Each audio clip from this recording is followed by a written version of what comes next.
SSKM হাসপাতাল সংলগ্ন ঝুপড়িতে আগুন। প্রত্যক্ষদর্শীদের দাবি, মঙ্গলবার দুপুরে এসএসকেএম হাসপাতালের পিছনের দিকে অর্থাৎ হাসপাতালের একাডেমিক হোস্টেলের পিছন দিকে থাকা ঝুপড়িতে আগুন লেগে যায়।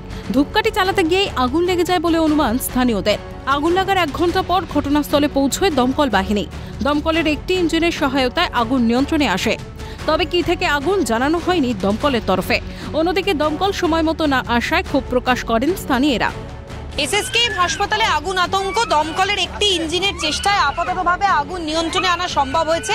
একটি ঝুপড়ি ছিল যেখানে আগুন লাগার ঘটনা ঘটে, যেটা এখনো পর্যন্ত খবর যে এই ঘরের মধ্যেই একজন থাকতেন এবং তার ঘরেই কোনোভাবে আগুন লাগার ঘটনা ঘটে। একটু পরে দেখেছি আমরা আগুন লেগেছে, কিছু হয়েছে, জল লাস্ট আমরা জল দিলাম, কিন্তু ফায়ার ব্রিগেড তার টাইমে আসেনি। টাইম আমরা আগে বুঝে দিচ্ছি, তারপরে ফায়ার ব্রিগেড তো হাসপাতালের মধ্যেই ছিল, কিন্তু টাইমে আসেনি।